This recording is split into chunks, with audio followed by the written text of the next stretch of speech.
فرماتے ہیں صحابہ نہ بات کر رہے تھے، اور بات یہ کر رہے تھے کہ یار لوگوں کو گناہوں سے کیسے روکا جائے، لوگوں کو گناہوں سے گفتگو صحابہ یہ کر رہے تھے۔ عبداللہ ابن عمر کہتے ہیں بیٹھے تھے اور جو گفتگو کر رہے تھے کہ گناہوں سے پلاننگ جی ہوتی تھی، ان کی جو محفلیں ہوتی تھی نا بیٹھ کے، وہ خوش گپیاں نہیں ہوتی تھی بلکہ وہ تبلیغ کی، جد و جہد کی، لوگوں کو برائی سے منع کرنے کے لیے بیٹھتے تھے، اس پر منصوبہ بندی کرتے تھے، پلان کرتے تھے، آگے ترتیب دیتے تھے۔ گفتگو ہو رہی تھی تو اب آپس میں بات ہونے لگی کہ کون سا گناہ زیادہ برا ہے جس پر سب سے پہلے کام کیا جائے۔ تو دور ایک صحابی بیٹھے تھے، ان کا نام تھا عبداللہ ابن عمر، ایک عبداللہ بن عمر ہے اور ایک عبداللہ ابن عمر ہے۔ حضرت عبداللہ ابن عمر دور بیٹھے تھے، بڑے سمجھدار سیانے باریک بین آدمی تھے۔ تو حضرت عمر فاروق اپنے بیٹے سے کہنے لگے جا عبداللہ ابن عمر سے پوچھ کے آ کہ سب سے سخت گناہ کون سا ہے۔ توجہ ہے میرے بھائیوں، ادھر دیکھیے گا میری جانب، پوچھ کے آ کہ سخت گناہ کون سا ہے۔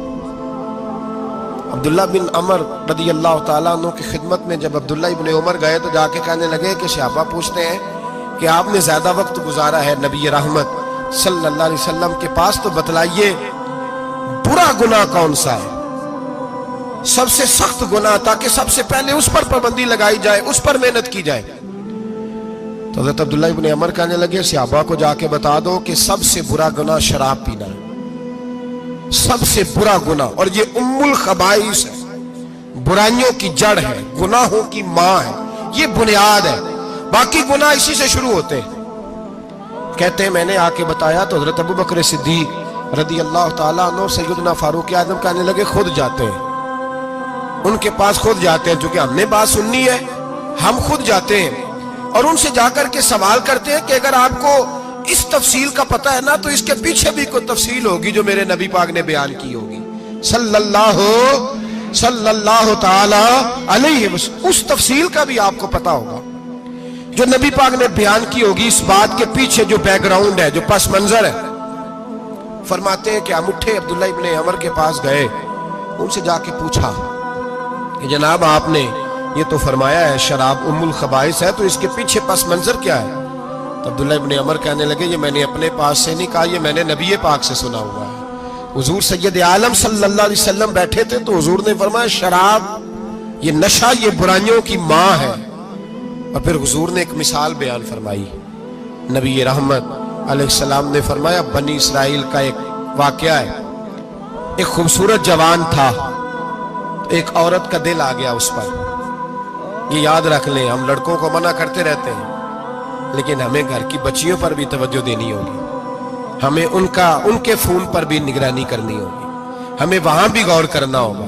اس لیے کہ اگر کوئی بچی گنجائش نہ دے تو میرا خیال ہے کہ لڑکا جرت کرنے کی طاقت نہیں رکھتا، تو وہاں بھی ان کی اماں سے کہے کہ پابندی لگائے، بچی کسی کا موبائل لے کر کے کہیں اس کو استعمال تو نہیں کر رہی، اس پودے پر بھی توجہ دے، درخت بننے سے پہلے اس کی بھی نگرانی کریں، یہ بھی بڑا ضروری کام ہے۔ عورت کا دل آ گیا تو نبی پاک علیہ السلام فرماتے اس نے کوئی بہانہ لگایا، کسی کو کہا کہ اس نوجوان کو بلا کے لاؤ، اس کو کہو کہ ہم نے کوئی گواہی لینی ہے تجھ سے۔ وہ نوجوان آیا، ایک کمرے میں داخل ہوا تو اگلے کمرے میں لے گئے، وہاں داخل ہوا تو اس سے اگلے کمرے میں لے گئی، وہ داخل ہوا تو اسی طرح 7 مکفل کمروں میں لے گئی۔ میرے کریم رسول میرے محبوب پاک علیہ السلام فرماتے صحابہ کو سمجھا رہے ہیں میٹھے لب و لہجے میں، فرماتے جب سب سے پچھلے کمرے میں لے گئی تو ایک لڑکا بندھا ہوا تھا وہاں رسیوں سے، شراب کا پیالہ پڑا ہوا تھا، اور بی بی کہنے لگی کوئی گواہی شواہی نہیں لینی، تجھے اس لیے بلایا ہے کہ تیرے اوپر دل آ گیا ہے، اب میرے ساتھ منہ کالا کر۔ تو وہ جوان کہنے لگا نہیں،